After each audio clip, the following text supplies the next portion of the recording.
Ya pemirsa, Anda masih di Apa Kabar Indonesia Pagi. Nah, untuk segmen kali ini pemirsa masih tentang kekeringan yang terjadi di Bendung Katulampa. Saya akan mengajak pemirsa untuk ngobrol santai dengan salah satu warga di sini yang juga terdampak akibat dari kekeringan Katulampa pemirsa. Halo Pak Abdul. Halo, Bapak gimana kabarnya Pak? Alhamdulillah sehat. Oke, alhamdulillah sehat ya Pak ya. Bapak izin bertanya nih Pak ya, soal kekeringan yang terjadi di Katulampa ini, sebenarnya dampak yang terjadi, dampak dari warga kepada warga ini apa nih Pak, sebagai warga di sini Pak? Yang utama dampak daripada surutnya air di Katulampa, ya satu kepada warga yang utama adalah masalah mereka biasa nyuci, mandi, kemudian kadang-kadang dia punya dampak keramba, ikan dan sebagainya menjadi surut yang mempengaruhi kepada income mereka. Satu. Keduanya, kami kan wahana ngalun, ya dampak untuk para pengunjung juga berkurang. Karena kami juga punya warung kecil-kecilan Kupat Tahu Bandung di sana dekat masjid, ya. Jadi kelihatan kami perhatikan selama surut air ini dampak pengunjung kurang. Nah, karena dia wahananya pakai ban dalam mobil, dalam ngalun itu. Itu wahana. Jadi otomatis yang mempengaruhi adalah air. Berarti cukup banyak sebenarnya warga yang bergantung di air yang di Bendung Katulampa ini ya. Nah, Bapak, ini sebenarnya sudah sering terjadi atau menurut warga di sini ini suatu fenomena yang jarang terjadi atau bagaimana? Gini ya, kalau menurut saya ini selalu saya tahu persis, boleh katakan saya ditinggal di sini dari dulu. Itu tiap tahun, setiap ada musim kering itu pasti terjadi seperti ini. Dampaknya yang di atas itu sumur-sumur, mereka tuh 14 sampai 15 meter juga surut. Yang dari atas warga, ya kan tinggi. Dari atas, dari RT 4, kemudian RT 5 dan sebagainya, tidak kalau lihat dari dasar air kali baru terlalu dalam. Surut air-airnya. Bapak. Upaya yang dilakukan sejauh ini apa Bapak? Ya mereka kadang-kadang ada juga sekarang dari kelurahan, juga ada PDAM untuk membantu PDAM. Kemudian kemarin ada solusi dari PDAM juga untuk pemasangan jaringan dan sebagainya seperti itu. Siap Pak Abdul Qadir. Terima kasih banyak Pak Abdul Qadir. Semoga cepat terselesaikan Bapak. Amin. Insyaallah amin. Ya pemirsa, memang banyak sekali ya warga yang terdampak akibat dari kekeringan yang terjadi di Bendung Lampak ini. Nah, saya akan mengajak Anda juga untuk berbincang-bincang ini bersama dengan pengamat perkotaan dan lingkungan. Pemirsa, ikuti saya sebelah sini, kita akan mengobrol dengan pengamat perkotaan dan lingkungan bersama dengan Mbak Linyolan. Halo Mbak Linyolan. Ya, Assalamualaikum. Salam. Gimana kabarnya Mbak Linyolan di pagi hari ini? Baik. Mbak Linyolan, tadi kan kita sudah melihat ya situasi di Bendung Katulampa ini. Sebenarnya apa yang terjadi? Ini suatu fenomena yang baru atau bagaimana nih Mbak Lin? Ya, ini tersorot sekali ya. Ini seakan-akan sesuatu hal yang luar biasa, tetapi ada fenomena ini adalah siklus sebenarnya.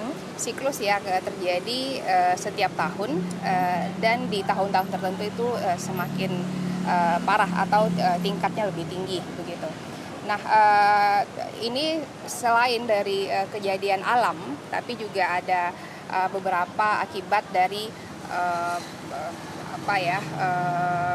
dampak dari apa yang terjadi sebagai akibat dari pembangunan kawasan sekitar begitu. Nah, itu nanti bisa kita diskusikan lebih detail, tapi seperti yang kita lihat fenomena ini bukan hanya terlihat dari kawasan bendung ini yang sudah kering ya dan terlihat bebatuannya, tapi terlihat masyarakat yang juga sudah mulai mencuci ya di kawasan ini. Ini menandakan bahwa kawasan ini sudah mulai kering dan sumber mata air untuk masyarakat itu hanya cukup untuk sebagai sumber air bersih untuk minum. Tetapi untuk keperluan lainnya sudah tidak ada. Jadi mereka sudah mulai ke bendung ini gitu. Seperti tadi saya juga dapat info karena kekeringan ini debit air yang ke Jakarta ini hanya sekitar 200 hingga 300 liter per air ya Pak. Per detik betul. Iya. Nah, ini sebenarnya ini penyebabnya apa nih Mbak Lin? Nah, penyebabnya ada dua yang utama. Yang pertama adalah tadi ya kejadian alam secara iklim. Kita itu ada di kawasan tropis ada musim kemarau dan musim hujan. dan ini memang terjadi sepanjang tahun apabila musim hujan itu sangat banjir dan musim kemarau itu sangat kering begitu. Dan ada faktor lain yaitu El Nino. El Nino atau gelombang panas yang terjadi di kawasan Asia saat ini beberapa bulan ini. Ini merupakan akibat dari dampak siklus termal yang terjadi di kawasan Pasifik ya, lautan, dan ini berimbas ke kawasan daratan. Nah, semakin tinggi tingkat ya panas dari El Nino ini juga menyebabkan kekeringan di kawasan daratan yang bukan hanya terjadi pada kawasan perkotaan, tetapi juga kawasan yang ketinggiannya sudah sangat tinggi seperti kawasan Hulu di Bogor ini ya.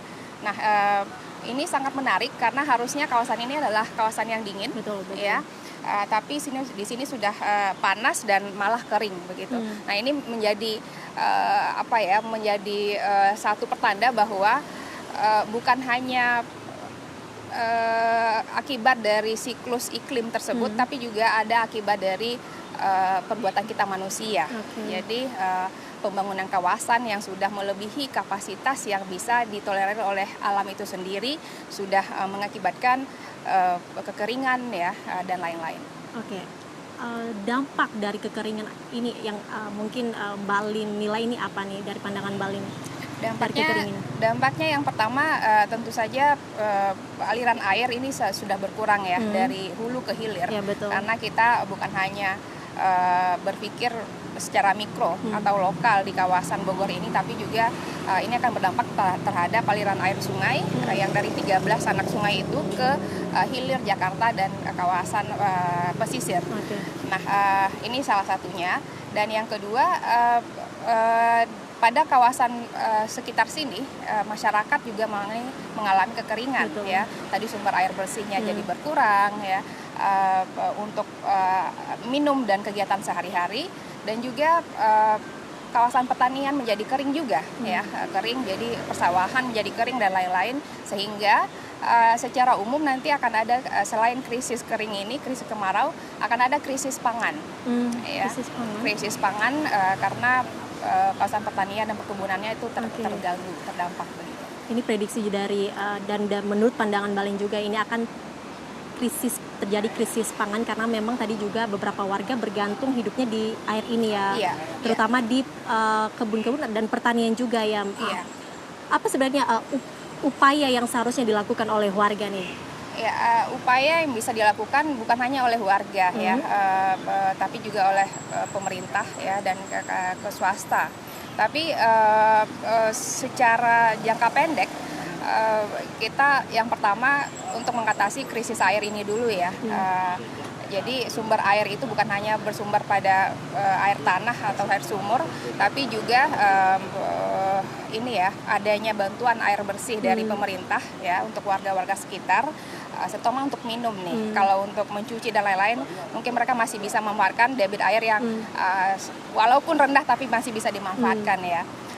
Dan gaya hidup masyarakat harusnya kita harus mentolerir atau beradaptasi dengan perubahan yang terjadi di lingkungan. Salah satunya adalah hemat air ya, jangan berpoya-poya dengan air bersih ya yang kita ada. Dan dari pemerintah tentu saja lagi kami dari UI selalu mengupayakan untuk menghimbau semua pihak termasuk decision maker untuk tanda kutipnya mengkontrol pembangunan yang terjadi di daerah sini.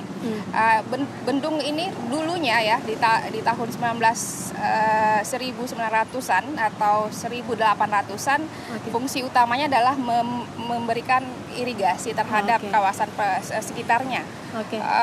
Dan sekarang ini sudah berubah karena persawahannya sudah jauh lebih berkurang dari sebelumnya. Ya.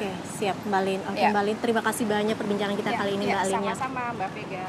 Ya, pemirsa, begitu dari perbincangan saya bersama dengan salah satu pengamat perkotaan dan juga lingkungan. Tadi juga saya sudah bersama dengan penjaga dan juga warga. Ada banyak sekali upaya yang dilakukan untuk mengatasi kekeringan yang melanda di Bendung Katulampa, Bogor, Jawa Barat ini.